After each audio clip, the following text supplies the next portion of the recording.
ये तस्वीरें देश के हाई प्रोफाइल संसदीय क्षेत्र रायबरेली की हैं। चाक चौबारों, गली मोहल्लों का हाल बेहाल। ये वही गांधी परिवार की रायबरेली है। सड़क में गड्ढे या गड्ढों में सड़क, शायद यही उनकी किस्मत है। बीच शहर बदबूदार खुली नालियों के बीच रहना मुहाल है। सीलन से सने मकानों में रहने वाले विकास से अनजान हैं। बरसों बरस विकास की उम्मीद का दिया जलाए वो पुराने मकान हैं। अब आंखों में ना उम्मीद बची है और ना दिए में रोशनी। फिर भी रायबरेली आ रहे हैं शहजादे लेकर झूठ की चाशनी। भूतकाल के पास वर्तमान को सुनाने के लिए नहीं है कोई कहानी। रायबरेली का भविष्य तो यूं ही रेतीली जमीन पर रेंग रहा है। दशकों से इन लोगों ने सिर्फ एक परिवार को ही जाना है। बार बार हर बार वोट देकर उन्हें ही अपना माई बाप माना है। कभी काम यहां भी होते थे, वो भी एक गुजरा जमाना है। वो आज भी 5 साल में एक बार लोकतंत्र का उत्सव मनाने आते हैं। विकास के नाम पर कुछ झूठे मूठे वादे करते हैं और वोट बटोर ले जाते हैं। फिर 5 साल ये बदहाल सड़कें लाल बत्ती लगी गाड़ियों को तरस जाती हैं। उम्मीद तो बनती है, फिर भी विकास की कोई खबर नहीं आती है। चुनाव दर चुनाव रायबरेली ने गांधी परिवार को अपना नेता चुना, लेकिन गांधी परिवार ने विकास के लिए कभी रायबरेली को नहीं चुना। गांधी परिवार ने हर 5 साल में रायबरेली को सिर्फ वादों की सौगात दी। बदले में रायबरेली ने गांधी परिवार की सोनिया को संसद में कुर्सी दी। 2004 से 2024 हो गया। संसद में सोनिया जी को एक बार भी रायबरेली की याद नहीं आई। रायबरेली की ये तस्वीरें विकास के लिए किए गए वादों और दावों की पोल खोलते नजर आई। बंद पड़े कारोबार, बंद हुए व्यापार सारे। रायबरेली में एक अजीब सा मंजर नजर आता है। एक वक्त था जब ITI लिमिटेड 6000 से अधिक लोगों को रोजगार दे रहा था। आज रस्सी के सहारे टिका इसका बोर्ड अपनी नाकामी की कहानी सुना रहा है। ITI की ताकत महज 1/4 रह गई है। 32 में से 5 ही सहायक फैक्ट्रियां जिंदा बची हैं। रोजगार के साधन एक एक कर अपना दम तोड़ते रहे। रायबरेली बेरोजगार होती रही। गांधी परिवार बेफिक्र रहा। फैक्ट्रियों में ताले जड़ते गए और शहर की आबादी पलायन करती रही। आदर्श ग्राम योजना के तहत सांसद सोनिया जी ने उर्वा गांव को गोद तो लिया, लेकिन उर्वा गांव के लिए विकास के वादों ने उनकी गोद में ही दम तोड़ दिया। 2014 से इस कार्यक्रम के तहत गांव में 2 लाइटें और 2 नल ही सोनिया जी की उपलब्धि हैं। उर्वा गांव के लोगों को तो ये भी पता नहीं कि सोनिया गांधी ने उनके गांव को गोद लिया है। रायबरेली को अपना परिवार कहने वाले गांधी परिवार ने सपने खूब दिखाए। 2007 में कहा कि रायबरेली में आधुनिक रेलवे कोच बनेंगे, रोजगार के साधन खुलेंगे। आधारशिला भी रखी गई और 2009 में फैक्ट्री का निर्माण कार्य भी शुरू हुआ। बड़ी धूमधाम से सोनिया जी ने 2012 में रेलवे कोच फैक्ट्री का उद्घाटन भी किया। कांग्रेस अध्यक्ष ने 20 कोचों को हरी झंडी दिखाई।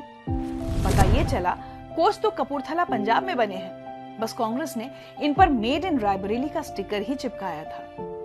असलियत में तो रायबरेली के हिस्से में कोचों के रंग रोगन का काम ही आया था। गांधी परिवार ने रायबरेली के लोगों से झूठ बोलने में कोई कमी नहीं रखी। प्रियंका गांधी ने तो दावा किया कि कांग्रेस ने रायबरेली में एम्स खोला है। झूठ पकड़ा गया क्योंकि रायबरेली को एम्स तो फरवरी 2024 में मिला है। बरसों से गांधी परिवार का रायबरेली से जुड़ाव सिर्फ EVM मशीन तक ही रहा। रायबरेली के लोगों से ही वोट लिया और उन्हें ही अंधेरे में झोंक दिया। देश में 97% घरों में बिजली, यूपी में 91, रायबरेली में सिर्फ 89%। खैर, पहले से तो हालात बेहतर हैं। डबल इंजन की सरकार के कारण बिजली तो अब आती है। पहले के वो लालटेन और मोमबत्ती में बीते जीवन की कभी कभी याद दिलाती है। खुली नालियों में आड़े टेढ़े पड़े पत्थर और कचरा स्वच्छता की कहानी सुना रहे हैं। देश भर के घरों में स्वच्छता 70%, यूपी में 69, तो रायबरेली में सिर्फ 55% क्यों है? स्वास्थ्य पर सोनिया जी ध्यान देती तो शायद 1000 में से 55 शिशुओं की मौत नहीं होती। स्वास्थ्य सुविधाओं को संवारती तो 1000 में से 33 नवजात बच्चों की मौत नहीं होती। सोनिया जी बच्चों के पोषण को समझती तो 1000 में से 47 बच्चों के अविकसित होने की बात सच्ची ना होती। विकास तो ख्यालों में भी नहीं था। गांधी परिवार की रायबरेली के लोगों से भावनात्मक दूरी भी बनी रही। सिर्फ पर्चा भरने आती, लोगों के भोलेपन पर मुस्कुराकर अधिकार से वोट लेकर जाती रही।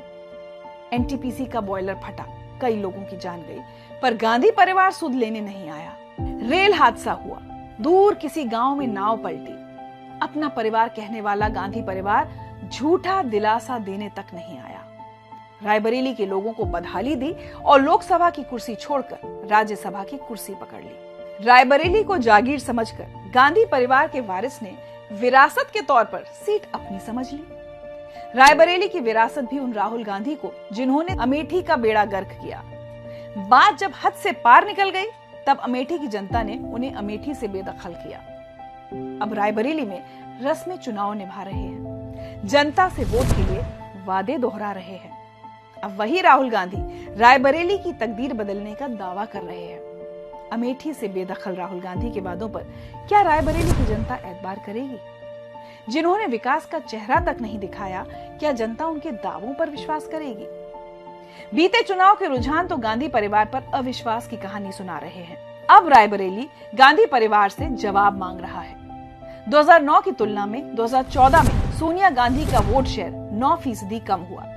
2014 की तुलना में 2019 में सोनिया गांधी का वोट शेयर फिर 9% कम हुआ। अब रायबरेली की जनता जागरूक हो चली है, गांधी परिवार से मुंह खत्म हो चला है। अब रायबरेली की जनता को विकास चाहिए, विकास के लिए वादों पर विश्वास खत्म हो चला है। रायबरेली की जनता की माने तो ऐसा लगता है कि इस बार रायबरेली का मन बदल रहा है और 4 जून को पता चलेगा कि रायबरेली ने इस बार किसको अपना परिवार बनाने का फैसला किया है।